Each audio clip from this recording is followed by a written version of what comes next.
have a competitive spirit about you. Understand that we're in this big game that's ever evolving, and we're always trying to win. And by the way, the result of winning is helping more people as well. So even if you're wired that way, you should still be competitive. If your end game is just to help as many people as possible, right? But you got to have that in you.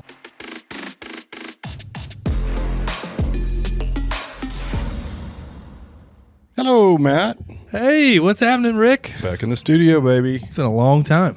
I know. I've been out for like 10 days, and you were out before that, and then I had Rami on and a couple other podcasts. We haven't done this in a minute. I wasn't out. It was all you. You were here? Yeah. I didn't even notice. No offense. You were here the whole time? You were. Where'd you go? I went to Colorado. I went to Telluride and hiked all over the place with actually went with Andrea, and then I went with John Varkas, who's a friend and a franchisee, and his fiance, Alicia, who is also just so happens to do all of our graphic design. So it's very alloy-based, holiday. Did you find inner peace? Not sure what that means. At least once. I don't know. Everybody see out in the mountains, they're all looking for doing stuff. Right. Did you take lots of selfies? I did not. I took some pictures. No, I might have taken one selfie. That was about it. I'm not really a selfie guy so much. You know, it reminds me, I was talking to Andrea, and she reminded me like that, sex on holiday is so much better than sex at home. Why is that? Well, no, I mean, she was just reminding me of that. Now, the first time she told me that, I was surprised to get it on a postcard from her when she was on vacation in Greece. Nicely done. Thanks. That was the worst setup for a dad joke I think I've ever had, and I've had some bad ones. I got a terrible What you got? I was watching a documentary on beavers. Best damn program ever watched. I got me a little nervous there. I'm like, I don't know where this is headed, but like easy. Can't follow up that. Yeah, no, that's pretty bad. All right, well, let's get down to some business. Well, first of all, if you guys want to know, things are going really well. Franchises are opening. Franchise sales. As you can see, if you're watching us on YouTube, there's chairs all behind us. We're remodeling the office because we're scaling our corporate team. Yeah. To have a place to put people. So we're building new offices here at corporate. So it is a whirlwind of activity these days. Yeah, it's awesome. It's very exciting. It looks like a Waterboy's mother's hospital room, if you know what I'm talking about in here. It's going to be like an alligator head hanging from the wall. That's right. We've got all kinds of decor headed in. Yeah, I've found lots of interesting things we can put in here. Not sure they're applicable to our business, but they do look pretty dope. Yeah, for sure. What are we talking about? Well, I think, we've had a recent iteration, if you will, of a part of our business that's really important to me.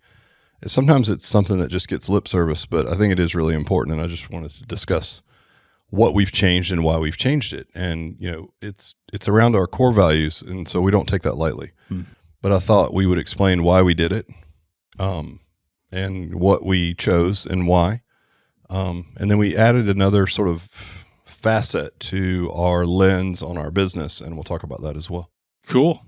Hit it. All right, so let's talk about core values. So, at one point we had 10, and then our fifth core value was always, I would say, not our most important, but maybe the one that in practicality, in application, is probably the most important, which is keep it simple, or it's KISS. So simple stupid, or stupid simple, however you want to say it. But that's very hard to do, as you know, but that helps you scale. Like we've talked about this before, scale alone in a very simple business model, the scale itself creates complexity. You don't need to add any complexity if you're trying to scale. Yeah. The scale will give you all the complexity that you could ever want, believe me. So it's our job to keep things very simple. And so in that regard, we went from 5 down to 3. And so I'll just, talk about why we did that. And if you're a franchisee and you're listening, I think it'd be good for you to hear this as well, because these are by default your core values also. So the first one we have on our list is do your job. And it comes from, if you guys have probably seen, we have T-shirts printed with do your job. And it came from us just sort of saying it maybe off the cuff at work, like, gosh, do your job. You know what I mean? Maybe to ourselves, or, maybe to vendors, or it's just a statement that sort of blanketly covers a lot of what we believe in. And, I was watching I think it was a documentary, and it was Bill Belichick and Nick Saban, which are two arguably the most prolific football coaches in their respective arenas, one college, one pro, and they're actually good friends. Like I didn't realize that Nick Saban's first job was coaching for Bill Belichick's dad at the Naval Academy. Mm-hmm. And he had moved in. He was already married, I believe, and he had moved in with his wife into the Belichick's home in the summer where they were looking for a place to live. At that same time, Bill was off on his first coaching gig and was home for the summer. So they actually lived together like a little family, and they got to be really close friends. And they still get together once a year, and they basically just talk shop and compare notes. So it featured their friendship, which I found surprising. I didn't know they were friends. And I'm a decent football fan. I'm not like a crazy fan like some, but I do like to follow it. And they had this montage of them using this statement over and over again around do your job. And I liked it, and we joked about it in a meeting, and then Jared went and had the T-shirts printed, and it just became a thing. Now, we used to have 5, and the first 2, one was bring your A game, right, which is like show up as your best person every day. And the other one, I think number 1 was own it, and number 2 was bring your A game. So I think do your job sort of encompasses both of those things, because when you talk about doing your job, it could be literally your job. Like, okay, Matt, your job is to produce great programs and help build an amazing customer experience and help our franchisees understand how to do that as well. Okay, that's your literal job. But there's other jobs. Like part of that job is to show up every day and bring your A game, like not just for your customers, but for your teammates, for yourself, right? So there's that. Like same for me as like CEO, like what's my job? And like, am I doing a good job? And it's just a good question to ask yourself. Like, what's the job at hand, and am I doing a good job of that? Right. But it goes even further. I think, in past podcasts, we've even quoted one of the Stoics saying something about like your job is to get up every day and do your best in the world, so to speak, like to help people. So I think it's a farther reaching than just literally like, well, do your job. Because what we don't want that to come out as is like, well, that's not my job. Like, that's not it. Do your job means like be a good citizen, give back, show up for your teammates, show up for your family, show up for your customers. It means a lot of things to me. Yeah. I mean, it definitely hits on a lot of things. And where it comes from in that football perspective is just thinking about like knowing your role on the team and just making sure that you're always doing your job, finishing your role. Right. And that helps the whole team move together. So that's how I kind of, Yeah, no, that's a great way to put it, like because either blocking your, passing whatever your role is. Well, and it's a great illustration the way that you put it, because when you look at that particular sport, if one person doesn't do their job, the machine doesn't work. Right. And it's the same thing in a business, right? Like if marketing is killing it, but sales sucks, do your job, right? Like, and if sales or marketing is not doing well and sales needs leads, it's like, do your job in marketing, or like, operations or coaching franchisees. So there's a lot of moving parts to even a very simple business. Know your role, own it. Don't want to lay the team down. Keep it moving. Right. And then take it even a step further. It's like, all right, well, be a decent human being. Like, try to help your community. Like that's your job. If you're going to get into the business of life changing, which is personal training, it's easy to understand how those two things connect. Yeah. Well, own it then. Do that job. Like your job now in your community is to try to make your little circle of the world a healthier place. Do that job, right? And do it to the best of your ability. That's what it means. Yep. And again, when you take it a step further, even through, again, that Stoic lens, it's sort of like being just a good person in society overall. Like be a productive member of your society. Lean in a little bit, don't be that person. So that's what do your job means to us. And I think we could combine the first two into just that one. Plus, it's just part of our vernacular. We wear the shirts. It's like every time I'm wearing the shirt and I'm out and about, people are like, oh my God, I love that shirt. I need that. And when I say why do you say that? They always have like a different reason. But some people are like, oh, Belichick, or oh yeah, I saw that, or some people will literally be like, oh my God, I need that because we work with this other crew and they're always dropping the ball, or I need that. That'd be good for my team, and so it's pretty cool. I mean, people recognize it. So I thought it was a little bit more unique than the other ones, and we could again, it's great, love it. So that one, we kept the second one, and the team fought for this, which I appreciated because we like to have a good time. There's a lot of ways to make money. We could go into investment banking and make great money, but it's just not very fun. And so we enjoy the business that we're in. It's a people business. We're helping people. There's a lot of great things to say about it. It's like, I don't know anybody who doesn't look at this business and would rather do this than septic tank cleaning. You know what I mean? Yeah, even if you're not. What is it? Personal training. You know what's the core value? Oh, sorry. Well, humor with a touch of crazy. Humor with a touch of crazy. And that we kept that one. I was trying to simplify it and just have it have fun. I think, who is it that uses that? Southwest Airlines. And everybody's like, oh, that's too boring, blah, blah, blah. I hate Southwest. They suck. I was like, okay, chill. So we kept humor with a touch of crazy because we like to have a good time. And I think it's, like I said, a lot of ways to make money.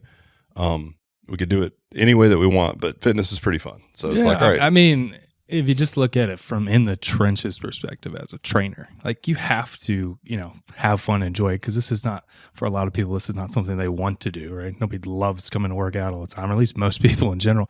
And then you're dealing with people that have crazy lives. There's always stuff coming up. And if you're not coming at it with a humor, a touch of crazy, you're not going to make it. Right. Right. Like you think about it, like if you're doing your job as a coach on the floor, one of those jobs is to try to be the best part of that person's day that's in front of you, right?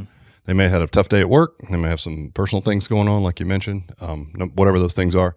And if you can just bring a little bit of sunshine into their life by being the best part of their day, part of that is try to have a sense of humor. Don't take yourself so seriously, right? Like do great work also while having some humility and having a good time with it. Yeah. That's what it means to us. And so we kept that one.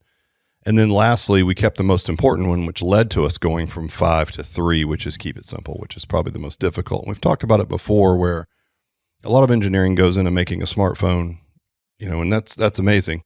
But probably 3 times as much engineering goes into making it so that you can hand it to your grandmother and she can figure out how to use that phone or iPad in 10 minutes. It's like, my mom can use it. It's amazing. Well, that's what I mean. It's like, that's the real hard engineering. And so for us, keeping things simple and getting feedback from franchise candidates that say, what I liked about your concept is it was very easy to understand. It was very simple, is a massive compliment, because we have to work really hard to not complicate things. It's very easy to just pile more things on, let's add this piece of software, this piece of technology. But when we look at these lenses, keeping it simple is probably the most important one for not just adding complexity for the sake of complexity. I used to, look at our model and we know that it's very simple. And I kind of used to feel a little way about it because it is so simple, but now it's so refreshing when we have prospects in. They're like, man, it is so simple. It's just very straightforward, easy to understand. I'm like, yes, we nailed it. Yeah. And it flies in the face. Yeah, well, exactly. It's like, it feels really good that they recognize it for what the effort is that we put into it. Like, hey, I have to commend you guys. It's a very simple model. I get it. I can understand how this would work. Now putting it into play, it's like fat loss. It's simple, but it's not easy. And it's the very similar thing with a business, right? But at least it's simple. So we have to start there. I always laugh when I see these sort of entrepreneurial posts on social media. It's like, you need at least 7 line items of revenue. I'm like, you know what? You don't. Especially early on, anybody that's doing that, who's trying to diversify their income and blah, blah, blah, they end up with 7 half-baked things, right? Right. And typically people that do have a lot of different sort of opportunities, they did one thing really well for a long time, and that's where they made their money. And then they took it, and now they're at more of an investor height, and they're dabbling in a lot of things, but they're not actually executing any of those things. They might be buying into a business or investing in some multifamily housing or something along those lines. But I think, keeping it simple is super important. It's nice that folks can recognize it that way. Yeah. I mean, and taking it to that, again, in the trenches level, that's what you have to do with people. Yeah. It has to be simple enough for them to do it. So they have to understand it's easy, show up, we take care of you, and then work on small things with them outside. Well, because, to your point, you spend a lot of time on habit change and sort of the psychology of the habit change that you can't, in the spirit of keeping it simple, in the trenches, at its essence of what we do, you can't have someone come in, change their entire lifestyle, start working out 3 days a week, doing lots of movement and activities outside of that. So now they're exercising 6 days a week and they were doing nothing. They're totally overhauling their diet, adding in some supplementation, right, to fill in the gaps in everyone's diet that we have. That's a lot. You can't do that in one fell swoop or you're going to fail. Right, so keep it simple. It's like, let's start doing strength training because we know that in the hierarchy of things you need to be doing, that's number one. Let's add that. Okay, now let's get you moving more outside. And of course this is personalized because everybody's different with what they're doing when they come to the table. But let's say they were doing nothing, which does happen at times. It's like, well, great. Start here. Then we'll add this, and then we'll add this. And then as your self-efficacy and your habits start stacking, we can add more then. But it will always be seen as simple the way that we would purposefully roll it out, right? So even at that level, even at the customer level, for the part-time coach that's 2 nights a week in an alloy, it's still relevant. It's still a core value that makes a lot of sense, right? Yeah, super simple. Just show up 2-3 days a week. Got you. Show up, do your job, have some fun, keep it simple. That's it. So those are the 3. So do your job is number 1. Humor with a touch of crazy we kept because the team fought for it, and I'm really glad you did. And then keep it simple is going to stay, and that's why we went from 5 to 3. So that's great. And so for anyone listening, that's the change in our core values. They're not the purpose and the meaning of them stayed the same. It's just a heck of a lot easier to remember 3 than it is to remember 5. So I think it'll make it easier on everyone. And it's sort of a lens for us for behaviors and everything else. Now, I wanted to take it a step further because as we grow our team, one of the difficulties in scaling a business is to try to keep your culture intact as you grow. And that's difficult to do, right? I think, if you look at a company that has 10 employees, which is kind of where we're at now, and then we end up at some point, we've got 200 employees. Like, can it be the same? And it's going to be different. Just, you can't help it, right? It's going to be people that don't know each other that work in the same company. That's going to happen over time. But can you keep sort of the framework of the same culture moving forward? So you can certainly use your core values to do that. Right. Those are more just behavioral lenses and whatnot. But I wanted to also work on a lens for like bringing people onto the team, and maybe we take it a step further and we're going to use this same lens on bringing franchisees into the fold, because it's a fractionalized partnership at the end of the day that lasts 10 years. We need to make sure we can work together really well, right? So we'll talk about what these are. And I cobbled these together, literally borrowed them from everyone from, I borrowed one from the Hermosis, who I'm friends with. I reached out to them like, hey, can I borrow this from you? They're like, yeah, we don't own it. We took it from somebody. I'm like, okay, cool. One's from Warren Buffett and one we just sort of made up on our own, right? Cool. So 3 character traits. The first one is unimpeachable character. That one comes from Warren Buffett. And really what it means is just like if I gave Matt, who's sitting with me right now, Matt, if I gave you $1 million and it was your first day of work and I said, hey, drive this cash to the bank and make a deposit on your way home, would it make it to the bank or would you just keep driving? Yeah. I mean, I'm pretty sure you end up in. I was hired before these came into play. I slipped in under the wire. I'll take that money and run. But it really, these are non-negotiables. So if there's any, like, let's say that we're sitting down with someone and they're a franchise candidate and there's just a few things that pop up, like maybe they're not completely honest about the process. Maybe they're looking at another franchise, but they don't disclose that. They're keeping it close to the cuff. And we're asking them pointedly and they're not telling the truth. It's like, that's not unimpeachable character. You're out as far as I'm concerned, right? Same thing on our team. It's like it's just a non-negotiable, and any little cracks or things that we might see, we can't be like, well, maybe if, or, and this would solve like, well, what if someone's a really high performer, but they're just not a good person and they do bad things? It's like, no, I don't want them on the team. You can find somebody who's a really high producer and is a good person. We'll hold out for that person, right? I think like Simon Sinek did something on that one time. He might have. He did something on the Navy SEALs I saw where it wasn't so much like the most athletic person. It was the one that was like, show up for his team the best, or the people that weren't the higher, they were maybe high performers, but very bad character wise. And they were out. Yeah. And the SEALs had a way, obviously, like putting somebody under that high stress reveals that pretty quickly. But I think in the same light, that's what we're shooting for. Is like, I'd rather have somebody on the team that's a good performer, who's got unimpeachable character than someone who's really, really smart. I mean, think about how dangerous it would be to have somebody on your team that was like really, really smart and doesn't have unimpeachable character. It's like, screw that person, man. They're out to get you, right? And they're really smart, by the way. So like, all right, unimpeachable character first. The next one was from the Hermosis, and I thought of a different version of it, but I end up sticking with the one that they have, which was sincere candor, which I liked. And that just means that that you can communicate clearly with anybody on the team about anything that you see, right, with sincere candor. My first thought was radical candor, but radical word, you got to be careful, because that word could mean like, you could be very hurtful sometimes in your feedback if you're not careful. And I like the word sincere because it means like, okay, I'm going to give you feedback and I'm going to accept feedback in a sincere way, not radical, right? Radical was like a harsh word. So I ended up going with sincere candor, which I liked.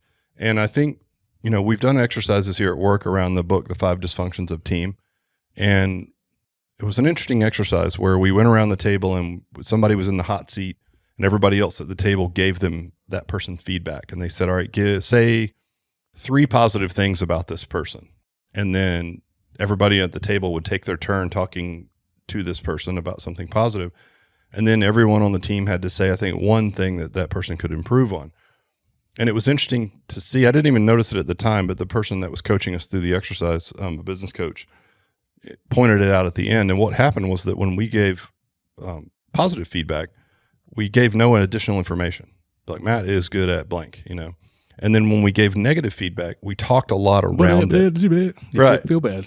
Yeah, because you feel bad for offering up this feedback. So you're like, oh, like people from me were like, oh, squirrel, squirrel, Yeah, new you smell, idea. but that's okay. That's your thing. Right. I mean, Okay, yeah, you're smelly. not from here. You eat weird foods. You just stink. It's like, it's not your fault, So, but what was interesting is then Tim was our business coach, and he said, well, how did it make you feel when you got the negative feedback? And then people talked a lot around it. And we all said it sort of took away from the impact of the feedback, right? Mm-hmm.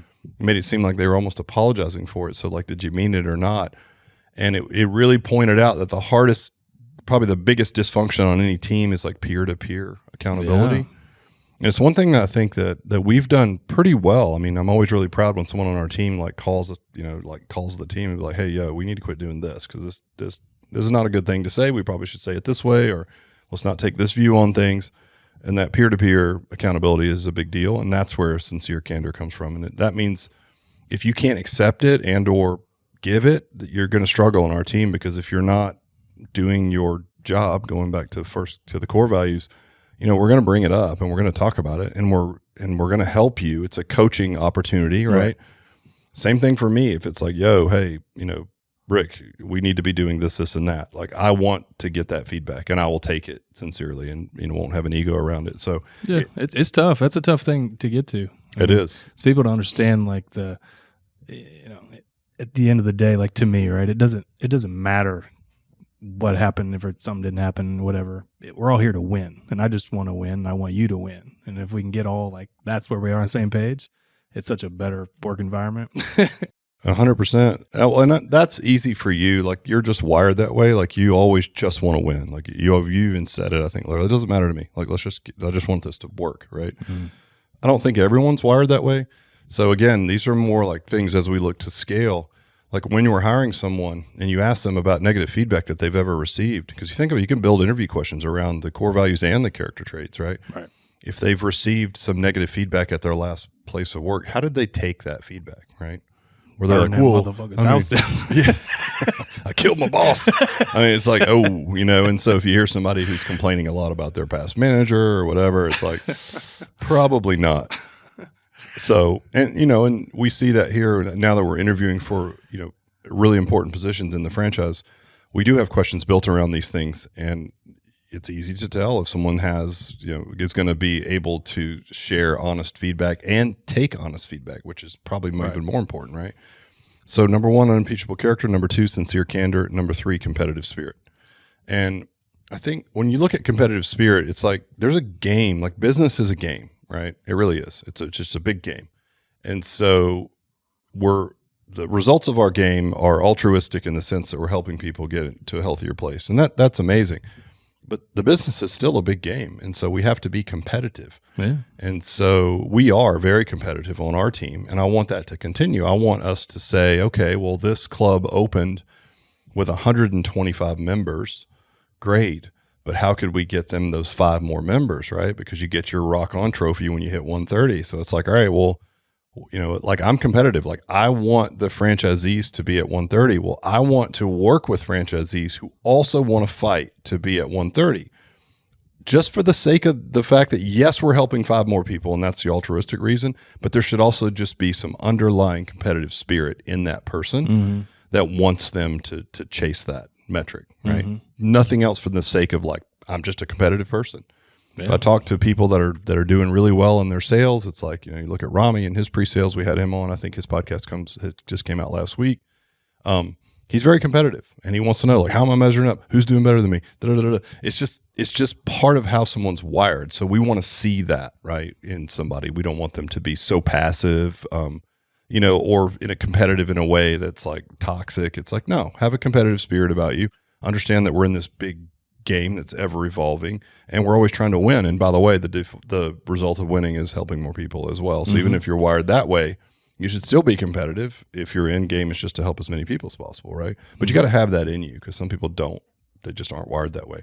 So we've got ways to extract this during the sort of the double vetting process of bringing on franchisees as well. Anything on the competitive side that you want to speak on? No, well, you know me, I'm competitive about everything. So You are. If there's a game to be made, I'll play. Yeah, but I like it. I mean, I've said this before. Like, I like to hire people that have played sports because there's a competitive aspect to what they're doing, and they've done that before, right? And you want to win. And again, the results of our win is an amazing thing happens in the community. But you just want to win because that's the way you're wired, right? Yeah. And I know people that are that way, and I know people that wilt under that type of environment where it's like, where you're competing all the time. If you look at the people that have done really well in a pre-sale for Alloy, Rami, Evan, they're always comparing, right? Like, how did this person do? How did I do? Yeah. I'm going to do better than that. You wait. I'm going to crush this. I'm going to do pushing this. their buttons too. I'm like, hey, he got 3 more than you. You better get going. Well, exactly. Because, you think about it, like if that becomes a character trait, a character builder for our team, right? It's going to get then, passed on to our partners, our franchise partners. Right. And we want them to sort of be in that same mindset where you can be like, well, you're doing okay, but so-and-so's got 3 more. And they're like, what?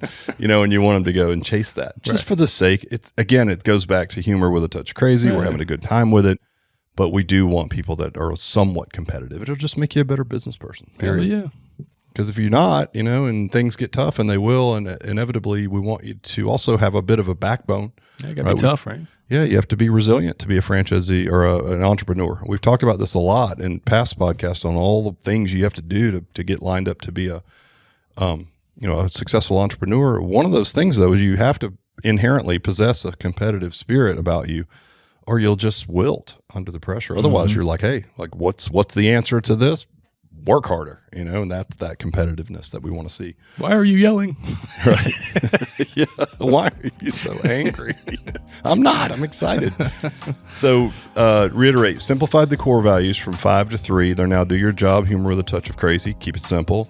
And then there's character traits that we're looking for anyone that we add to the team and also franchise partners, which are unimpeachable character, sincere candor, competitive spirit. Sweet. Love it. All right. Peace.